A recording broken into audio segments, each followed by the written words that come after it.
दोस्तों, आज हम बात कर रहे हैं एक ऐसे देश की जो आकार में भले ही छोटा हो, लेकिन संस्कृति, प्रकृति और अध्यात्म में बहुत बड़ा है। ये देश है नेपाल। नेपाल भारत और चीन के बीच बसा एक लैंडलॉक देश है। इसकी सीमाएं उत्तर में तिब्बत और बाकी 3 और भारत से लगती है। लेकिन इस छोटे से भूभाग में प्रकृति का एक ऐसा खजाना छुपा है जो पूरी दुनिया को आकर्षित करता है। नेपाल को हिमालयों की भूमि कहा जाता है क्योंकि विश्व की सबसे ऊंची पर्वत श्रृंखला हिमालय यहीं से होकर गुजरती है और सबसे ऊंचा पर्वत यानी माउंट एवरेस्ट भी इसी जगह पर है जो 8,848 मीटर ऊंचा है। वो भी नेपाल की धरती पर ही है। यहाँ कुल 8 पर्वत ऐसे हैं जो दुनिया के 10 सबसे ऊंचे पहाड़ों में गिने जाते हैं। शेरपा, याक, हिमनद, ग्लेशियर, हर मोड़ पर पहाड़ों की कहानियां बसी हुई हैं। नेपाल की राजधानी है काठमांडू, जो देश की सबसे बड़ी आबादी वाला शहर है।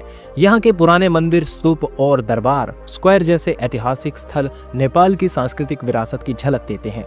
अब बात करें नेपाल की जनसंख्या की, तो करीब 3 करोड़ लोग इस देश में रहते हैं।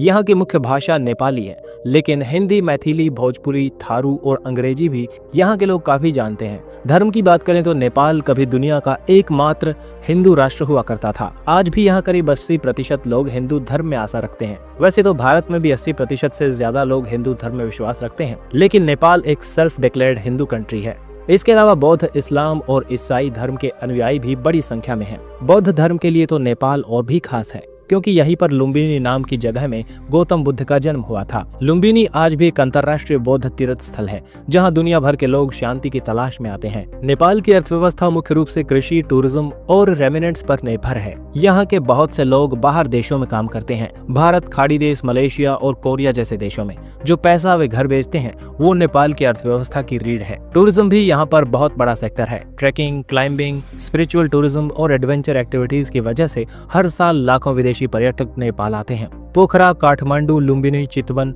हर जगह की अपनी एक अनोखी पहचान है। नेपाल की संस्कृति बेहद ही विविधतापूर्ण है। यहाँ 100 से भी ज्यादा जातीय समूह हैं, जैसे गुरुंग, मगर, थारू, नेवार, राय और शेरपा। हर समुदाय की अपनी बोली, पहनावा, त्योहार और परंपराएं हैं जो मिलकर नेपाल को रंग बिरंगी संस्कृति का देश बनाते हैं। अब बात करते हैं प्रशासनिक ढांचे की।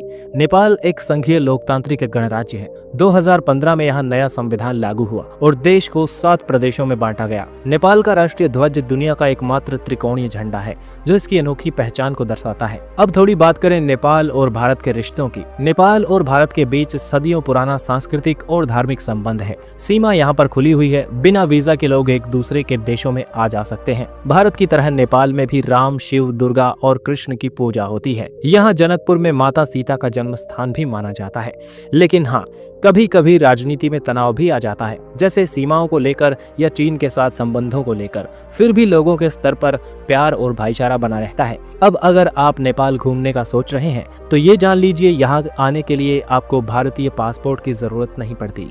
बस एक वैध आईडी कार्ड लेकर आप बस या ट्रेन या फ्लाइट से नेपाल पहुंच सकते हैं। आप काठमांडू के मंदिर देख सकते हैं, पोखरा की झीलों में नाव चला सकते हैं, लुम्बिनी की शांति महसूस कर सकते हैं या फिर चितवन के जंगलों में राइनो देख सकते हैं। नेपाल एक ऐसी जगह है जहां प्रकृति बोलती है, जहां संस्कृति सांस लेती है और जहां आत्मा को सुकून मिलता है। तो अगली बार छुट्टी का मन बने, भीड़ भाड़ से दूर जाना चाहें तो नेपाल जरूर आइए। यहाँ पहाड़ों के बीच आप खुद से मुलाकात करेंगे।